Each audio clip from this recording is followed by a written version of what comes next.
Well, good evening and welcome to Tucker Carlson tonight. If you've been paying attention lately, you may have noticed that President Trump doesn't like the media, and the media fervently don't like him back. It is a hate-hate relationship, and it seems to be getting more contentious by the day. Consider CNN's headline just this morning. So the president, you saw yesterday, got a strikingly positive health evaluation. Here was CNN's take on it. Quote, overweight and doesn't exercise. In other words, doctors say he's fine, CNN calls him fat. This has been going on since the very beginning, except for the day that he lobbed cruise missiles into Syria, which delighted official Washington, as it always does. Virtually all of Trump's press coverage has been negative. Reporters don't simply disagree with the administration on policy, though they do. They feel personal contempt and loathing for the president, and their bosses have encouraged them to express it. In return, the president has struck back, dismissing the media as fake news. In many cases, he's been right. In others, he's just attacked news he doesn't like, just like all politicians do. Now, under normal circumstances, part of the remedy for this would be a responsible media establishment. Reporters would raise their standards and run fewer false stories. But these are not normal circumstances. Suddenly, there's a massive and eager audience for conspiracy theories. And that is exactly why they're going 24/7 with this Russian nonsense on some of the other networks. It is very lucrative for them. But there's another reason, too. In the America of 2018, victimhood is power. Instead of improving their journalism, it's easier for reporters to complain about how their voices are somehow being suppressed. The irony, of course, is that free expression really is under attack in this country at the moment, but most journalists don't seem to care or even notice it. Heterodox views are shouted off campus and often threatened with violence. Twitter routinely bans accounts for expressing viewpoints its executives oppose. Google tampers with its search results secretly to hide ideas it doesn't like and then fires employees who express those ideas. And yet, weirdly, the media applaud all of this. They are not defenders of free expression. They are guardians of orthodoxy, elite orthodoxy.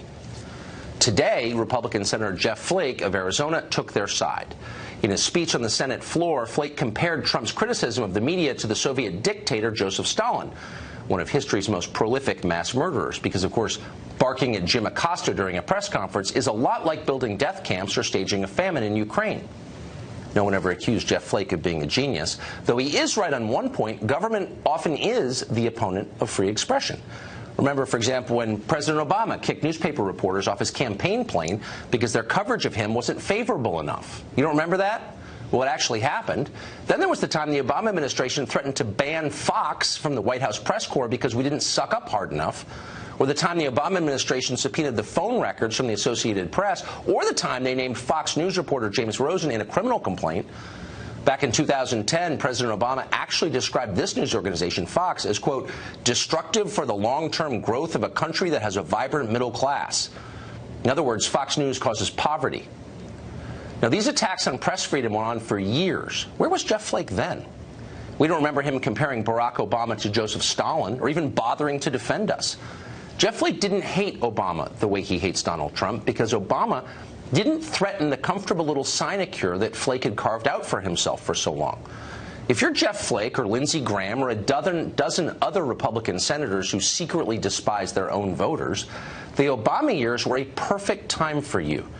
You could complain about Democratic control of government in a low-grade way, play the role of a principled opposition, give a few floor speeches, do a few TV hits, and then go home. You didn't actually have to do anything or change anything. It was the political equivalent of a no-show job. It was nice work if you could get it. There's a reason Republicans haven't delivered a single major conservative law since welfare reform, and that was more than 20 years ago. No wonder guys like Jeff Flake loathed Trump. He called their bluff. Suddenly, Republicans have all the power. For the first time in decades, they could actually do what voters have consistently asked them to do for years. Secure the borders, this time for real. Slow the flood of immigration that is making America poorer, more crowded, and dangerously unstable. But they don't want to do that, mostly because their donors don't want them to do that. They can't admit that, of course, so they call Trump Stalin. Suddenly, it all makes sense. John Daniel Davidson is a senior correspondent at The Federalist, and he joins us tonight. John, thanks for coming on. Thanks for having me. So Trump hates reporters. I can certainly see why reporters don't like that. I don't always like his criticisms of the press. They strike me, though, as less dangerous as an actual Stalinist dynamic where the press sucks up to people in power. And I'm struck by how common that was for the 8 years preceding this administration, and no one ever said anything about it. Why? Well, you're absolutely right. You had reporters from mainstream outlets routinely take private meetings with President Obama and be fed stories and narratives, as the Obama administration liked to say, and then come back and regurgitate them point by point in support of whatever Obama administration policy was being sold to them that day. This was the standard operating procedure for major news outlets for 8 years. And now they have the Trump administration, which offends them and their sensibilities, and they're offended by the policies that the Trump administration is trying to push. And so they engage in this sort of hysterical, overblown criticism that we saw Jeff Flake kind of join in on today on the Senate floor. I mean, Jeff Flake is a mediocrity, but I'm irrelevant, and is retiring. But I'm interested more in the reporters who really do shape our understanding of what's going on in the world. It seems weird to me that they're ignoring the actual crisis in free expression, which is real. So I've been in the workforce 26 years. There's never been a time in my lifetime where more people were fired more quickly for expressing their opinions in the workplace. This is an epidemic. I don't ever see coverage of that. Why? Well, like you said before, the press chooses not to see that because all the people who are getting fired have the wrong views. You know, you look back to the firing of Brendan Eich at Mozilla as kind of a canary in the coal mine. You know, that seemed like a long time ago, but that was a harbinger of things to come that are very widespread with organizations like Facebook and Twitter that are essentially media organizations now, that function like media organizations, that have these draconian policies where they're obviously censoring views that they don't like. They're obviously don't really care about free expression. You saw these undercover videos of Twitter executives saying, oh yeah, we cooperate with the Chinese government in expelling and banning people from Twitter all the time. They're not really interested in free expression, and it's troubling to see just how disinterested they are and uninterested they are in the issue at all. But they're the guardians, they're the opposite of what they ought to be. They're the guardians of orthodoxy rather than the defenders of heterodoxy. A journalist should instinctively take the side of the one guy who stands up with a different opinion. You saw James Damore at Google get fired for writing a pretty benign personal email or memo about diversity, and you saw the whole staff of Business Insider practically piled on and said, I'm glad he's gone. He's a threat to the Republic. What happened? Who are these people posing as journalists? Well, you know, the one thing Jeff Flake gets wrong and the mainstream media gets wrong is that the number one, threat, if there's a main threat to our democracy when it comes to the media, it's that the media has totally thrown away its credibility with the American people. There was this Gallup poll out that showed more Americans have a negative view of the media than have a positive view of the media. That's not good for a democracy. We need to have a robust, credible media to hold power accountable and to inform the citizenry. Exactly. And we don't have that right now because the media does not see itself as the guardians of free speech, the guardians of common Americans holding power accountable. They see themselves as, as you say, protectors of the status quo. If they were half as skeptical of big business as they are of Donald Trump, we'd be a lot safer. I would be a lot happier. John, thank you. Thank you. Out of the way, birthers, there's a new presidential conspiracy theory. It's called the Girther movement. It emerged yesterday after President Trump's doctor discussed his physical results, and he described the president's health as pretty good. Age 71 years and 7 months at the time of the exam. Height 75 inches. Weight 239 pounds. I think the president, he and I talked, and he would like to lose over the next, I think a reasonable goal over the next year or so is to lose 10 to 15 pounds. So it was a pretty good report, but it was immediately brushed aside by a lot of the press corps. They speculated about what hidden ailments the president might have. Watch. But if that's what 6'3", 239 pounds looks like, that's a shock to me. He seemed like a Trump fanboy. When he said 239 pounds. whatever, but I mean, I know I'm being a girther, but I mean, we know, as you mentioned, the president has high cholesterol. We know he has evidence of heart disease. We know he's borderline obese. On his driver's license in New York, he was 6'2", and he suddenly grew with age. Most old people shrink. Yes, exactly. The thing that's spurning sort of this girther movement is this idea that if he did in fact grow, that's part of the reason that he's not being considered obese. If he had been 1 inch shorter, then he would have met the BMI standards for obesity.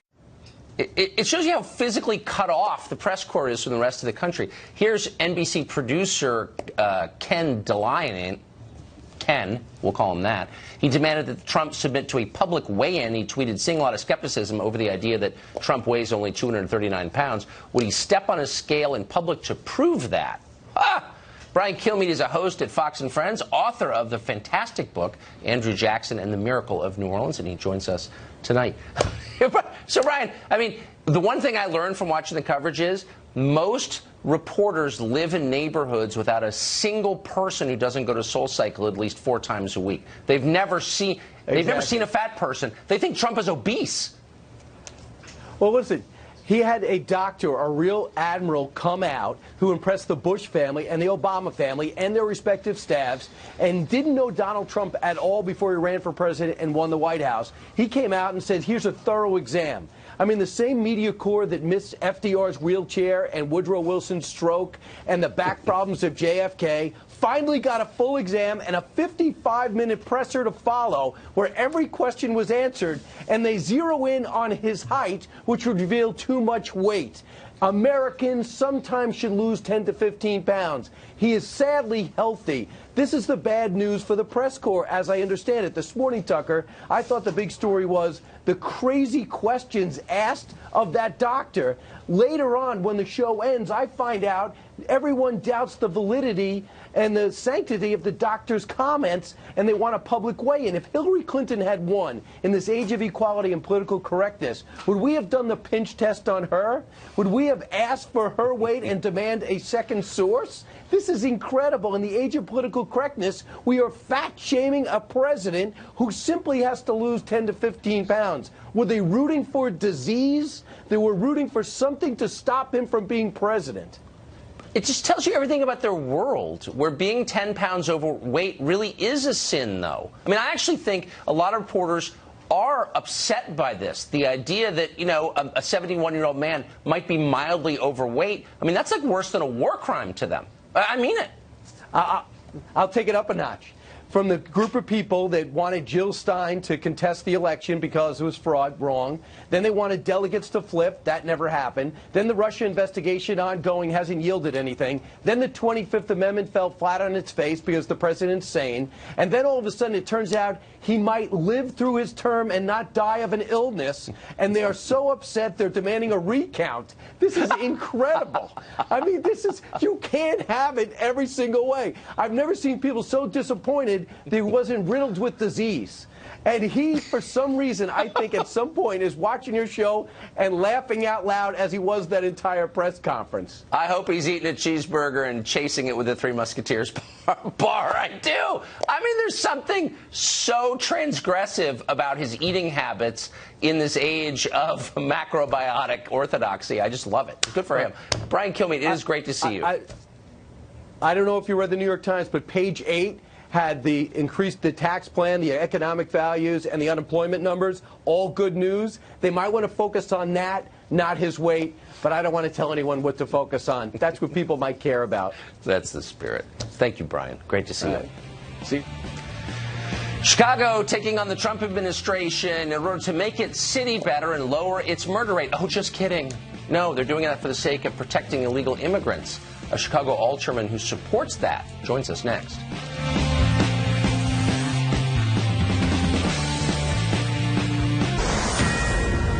This is a Fox News alert. The Trump administration just announced the winners of the hotly anticipated fake news awards. Chief National Correspondent Ed Henry is at the White House with the results on the red carpet. Hey, Ed. Tucker, good to see you. As you know, there's been this anticipation. What will the president do? He's been teasing this out for a couple of weeks now. He's now listed about a dozen fake news stories, in his words, that he wants to highlight. We're going to run through the top 5, starting with number 5, the president calling out the Washington Post for, in his words, falsely reporting a massive sold-out rally in Pensacola, Florida, as being empty. He says a dishonest reporter showed a picture hours before the event started, and it was much, much bigger.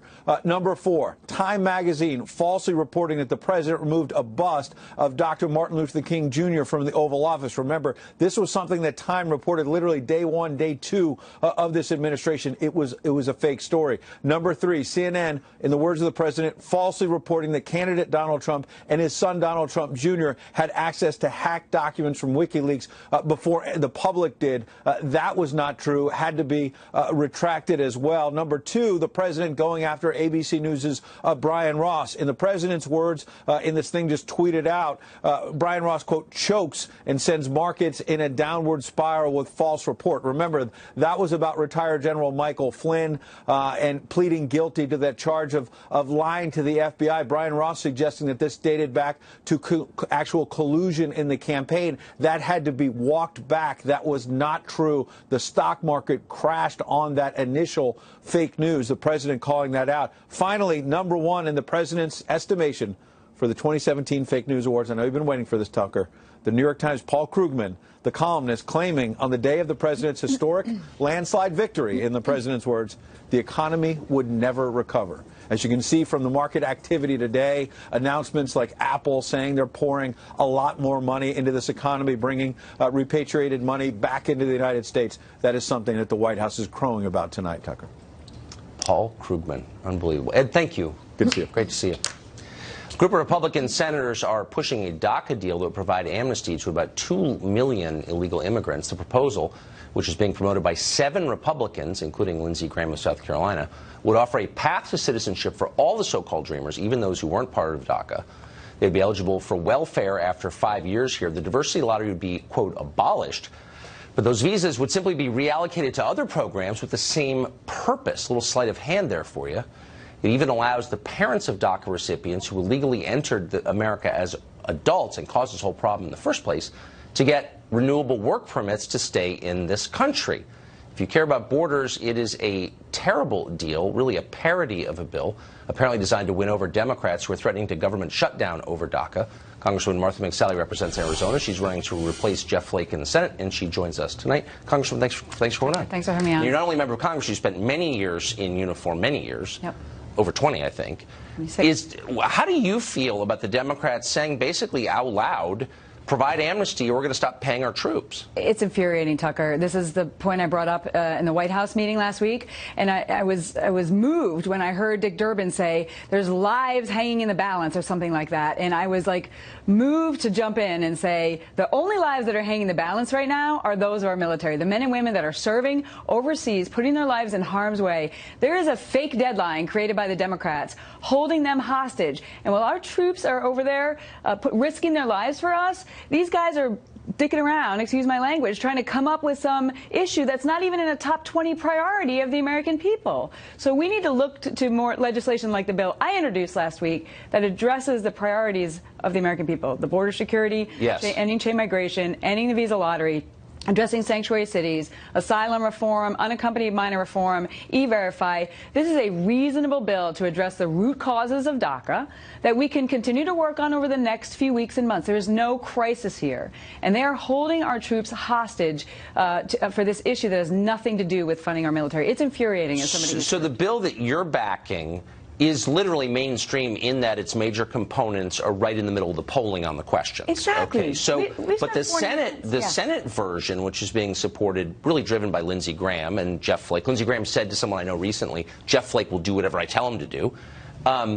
and a bunch of other Republican senators is very far from what you're proposing. It is. Can you win them to your side? We have to. Look, this is the priority of the American people, and we worked for 4.5 months on this bill. If you look at the White House put out a document with 70 requests in it. We've worked through them all. This is not all of them. This is a very reasonable, prioritized proposal that focuses on security, first and foremost, of the American people, addresses the loopholes in our system. Some of them are creating threats like we've seen with the terrorist attacks in New York City. They have to be closed with the chain migration into visa lottery, the visa lottery system. It also ensures that if we're willing to do something on DACA, if we get to that place, that we are not finding ourselves in this situation again in another 1, 5, or 10 years. So it's a very reasonable approach. It should be the starting point, and that's where we need to sit down and negotiate in good faith. Congresswoman Martha McSally of Arizona, thanks a lot for coming on. Thanks, I appreciate it. Trump administration investigating whether it can bring charges against the leaders of sanctuary cities. Will ask a Chicago alderman whether that makes him reconsider his support for sanctuary in his city. Stay tuned.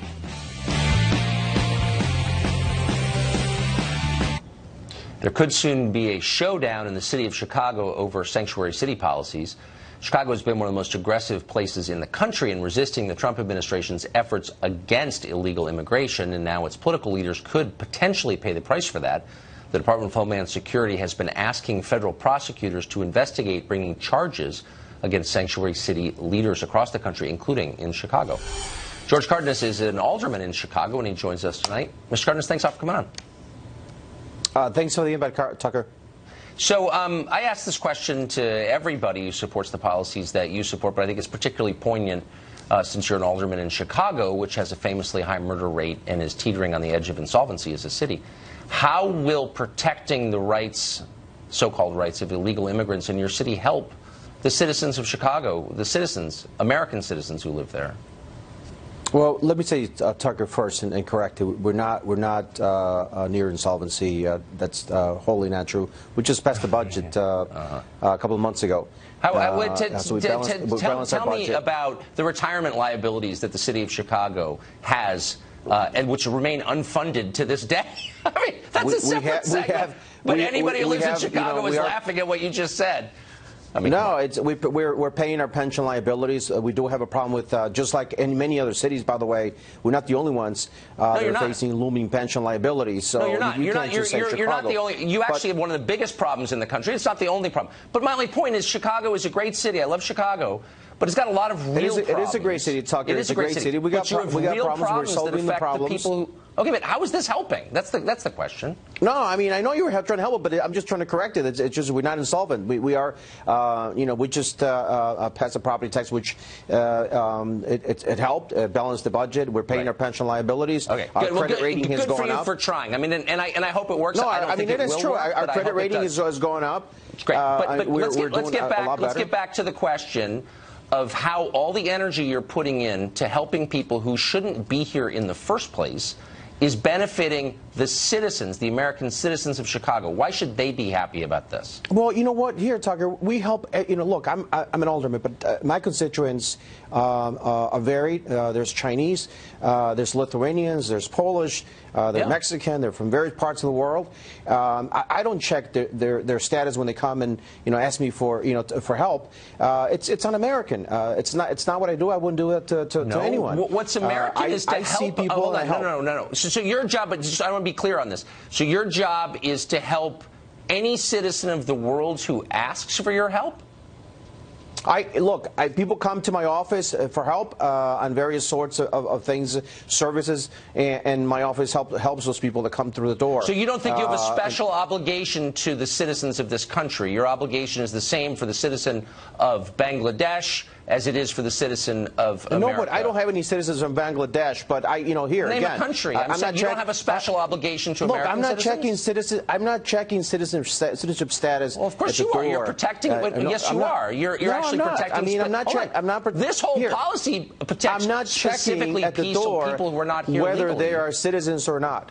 Most of the people that I represent are citizens, but whether it means, I mean, I'm not checking at the door their IDs to see if they're citizens or not. Okay, let's play a game where you answer at least one question that I ask you. So do you think, let's start with I'm answering. I think. Hold on. Do you think, here's the question, and let's see if you can answer it. Do you think that you have an obligation to represent American citizens first above people who are here illegally? I represent my citizens very well, thank you, Tucker. Everyone that comes through that door. Okay, so you weren't willing to answer that loves the service. So let's try a second one. You want me somehow to equate that with... No, seriously. You want me somehow to guess... And you want me to just guess what? So they have to be blue-eyed and blonde to be able to say, okay, you're American. I mean, look, you know what I mean? It's ridiculous that you would even say something like that. I'm just saying. I mean, that's is that your test for citizenship? I don't know. I can't tell. You know what a loathsome little demagogue you are to say something like that. No, I'm saying. I mean, how do you want me to ask? Little demagogue you are. How do you want me to ask, Mr. Cardenas? How do you want me to ask whether they're citizens or not? I want you to answer my question simply. I'm answering it. Do you have an obligation to American citizens of any color over people who are here illegally? It's really simple. Can you answer? I meet all my obligations, Tucker. I meet all my obligations to the people that from the entire city, people that I meet on the streets as well. How do American citizens benefit from protecting illegal aliens in Chicago? I could tell you, everybody here in this city knows that we are here and we protect everyone. We're here for the security. We're here for the benefit. And I don't check. How do American citizens, so if I live on the South Side and I've got one of the highest murder rates in America and people are getting killed on my block, and this is real, as you know, why should I be happy that you're spending your time, including on this show, defending the rights of people who don't have a right to be here in the first place? Why should I be happy about that? Simple question. What's the answer? Listen, again, you're throwing words out as if they mean anything. They don't. I mean, people that come to the door, it's because they live in the community. They're looking for services, looking for help. Again, we're not immigration. We're not checking whether the status whether you're not or not. Because you don't have a real answer. When pressed, none of you guys have a real answer. You bring it to race. You accuse the person asking you of racism, as you just did with me. You don't have a real answer. You're going to lose this debate. What am I supposed to be asking here? Are you Italian? It's really simple. Are you Polish? American citizens have a right to have their interests first. You don't agree with that. You can't tell me how this benefits American citizens. You accuse me of racism. But Tucker, Americans are there black Americans? They're it's not Asian about Americans, race. It's about they're citizenship. Polish Americans. Hey, but you're asking me somehow to know whether that person, is a citizen or not. I don't have. I'm not asking you to know. I'm asking you to care. I'm asking you to care about American citizens. No, you don't. I'm telling you, why would I not care? Why would I not care? But I'm asking you, as an American citizen, there's a finite amount of money in Chicago, a finite amount of time that its aldermen have. Why should I, as a citizen, be happy that you're spending your time and my money protecting people who don't have a right to be here? And you can't answer that question. How do you know? How do you know we're protecting? They're not protecting. They're protecting those people. How do you know that? We're getting into the circular part of the debate. Thank you for joining us, Mr. Cardenas. I appreciate it. A class at Ohio State revolves around how straight white men are privileged and, needless to say, evil. How are Democrats going to get any votes from anybody ever who fits that description if they keep attacking them in public? We'll talk to someone who thinks about these questions next.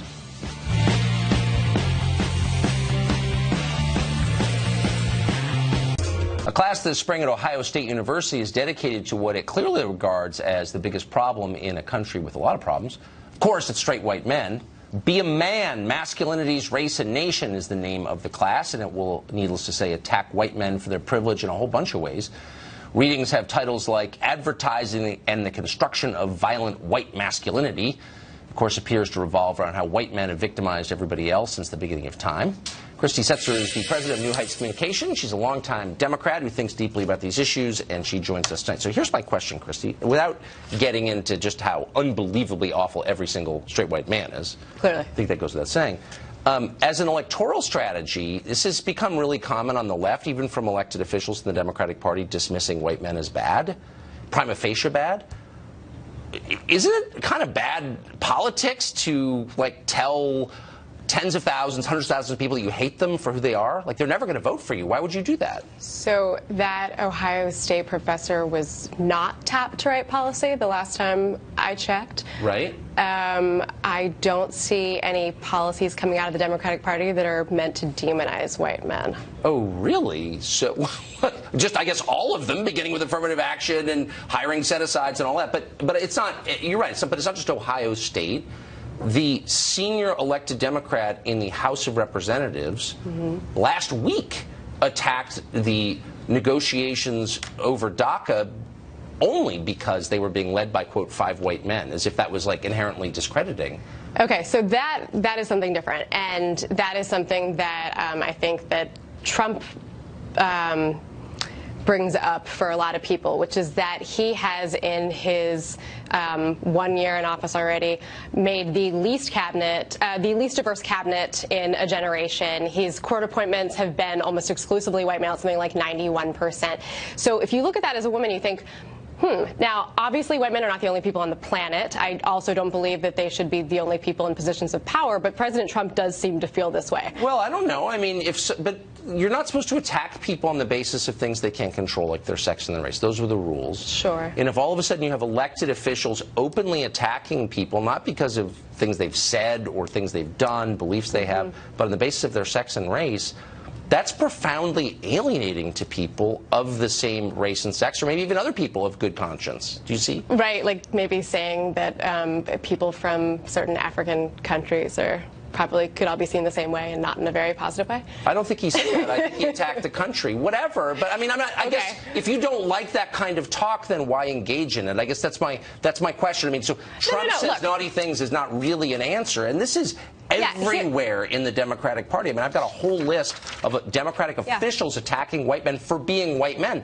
What's the idea here? What are you getting out of it? They're not attacking white men for being white men. They're attacking the idea that things are not diverse, and that if we want to actually have sincere conversations in America about, I don't know, the way things are and the way we can improve our country, then we actually have to listen to more voices than just those of white men. Okay, so here's Sally Boynton Brown. She was running for DNC chair. She runs the Democratic Party in a state in Idaho. She said, my job is to be someone who shuts up other white people, shuts them down.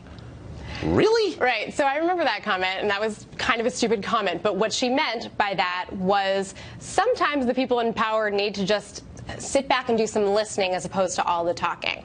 And I can understand that. But she's saying not every white man is in power. In fact, the life expectancy for a lot of white men is going down. That's not true for any other group. There are a lot of white men who have no power at all. In fact, they're dying younger than other people. So I guess it's the assumption that because of your race and sex you somehow have power is itself the definition of racist. I think we both agree. So why say that crap in public? Like, what's the point of it? I think that was a pretty dumb statement that she made. But again, the sentiment behind it, I think, is one that we can agree with, which is that, you know, sometimes the people in power need to be doing the listening instead of the talking. Well, I completely agree with that. I mean, I feel that way about Nancy Pelosi, who's held power for too long, and she can shh and listen. But it's not about her race or sex. Bottom line, how can a party that attacks people on the basis of their race expect to win any votes from those people? Like, is there a calculation? Again, I don't believe that the Democratic Party does attack people on the basis of their race. I think that's actually something that we've seen a lot from the Republican Party. Wow. I mean, we may be living in different countries because I see it a lot. Christy, thank you for joining us. Thank you, Tucker. Bill de Blasio's regime in New York is suing oil companies over climate change. We're talking to an activist who says it's okay to break the law to fight climate change. He's going to join us next with a new understanding of the law. Stay tuned.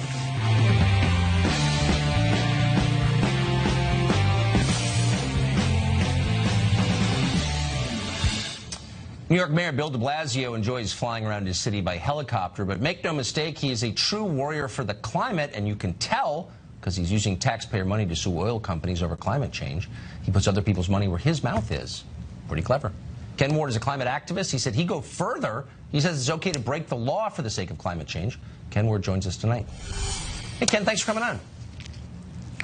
Hey, thanks for having me. I just heard you call somebody a, what was it, demagogue, little...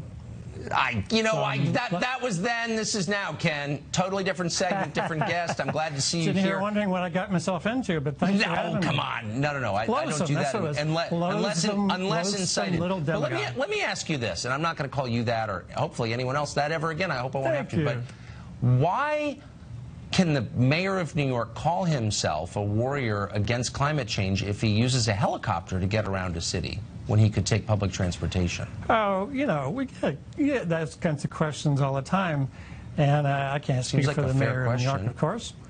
But no, I think it is a very fair question. I think that we're trying to change an entire system here. Partly you can do that by your own behaviors, right? And I think that's exemplary. And so, yeah, I would think that anybody who's concerned about climate change ought to be very concerned about their own, carbon impact. And at the same time, we're trying to achieve political change in America as it is. And it's very hard to do that without, burning some fossil fuels. Sure, I understand that, and I mean that, there are practical limits to people's ability to live out their beliefs. But I do think it calls into question the sincerity of a person who's framing the debate in moral terms if he falls so far short. In other words, if I'm a spokesman for PETA, but I, operate a slaughterhouse on the side, I'm less believable. Does that make sense? It totally does. I don't think climate change is being framed entirely in moral terms. It's being put in practical, pragmatic terms. We're facing a cataclysmic climate change that has moral implications, but it's got, practical living implications. Right. So, So how is it that in pursuit of living out your opinions on climate change, you believe you ought to be allowed to violate the law? I'm not sure I'd say I want to be allowed to violate the law. What I believe is that in taking the actions such as we recently did, when we face charges and when we go to court, it is appropriate for us to be able to explain to the jury why we did, what we did. And to be able to call some expert witnesses that would testify to the facts as we understand them. That's it. But that's not. But that's not really an act of conscience. Then, I mean, typically when people protest what they think is an unjust system and are punished for it, they say part of the action, part of the reason it's a noble action, is because they accept the consequences and say, yes, I know it's against the law. I did it anyway. Why don't you do that? Yeah. No, I'm not trying to get off here.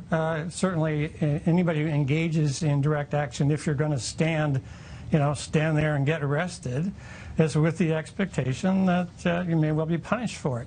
I mean, in the action that I did after 2 trials, I was convicted of burglary. I'm not protesting burglary. I've had my house broken into. I think burglary laws are good. All I'm saying is I'd like to be able to explain to the jury why I did what I did, and call some experts, and then it's up to them. Do you think the guy who shot... can decide? I've now said... Right, no, I understand that. Does this right, do you think, apply to others? Do you think the guy who shot George Tiller, the abortionist, or any of the other abortionists who've been murdered by anti-abortion activists ought to be able to explain their position to a jury, and perhaps that would be exculpatory? I do not think this should be an easy process by any means. It is a difficult one. Rarely do judges allow, presenting a necessity offense. If you do present the necessity offense, there's some really high hurdles that you have to. And I think that easy process by any means. It is a difficult one.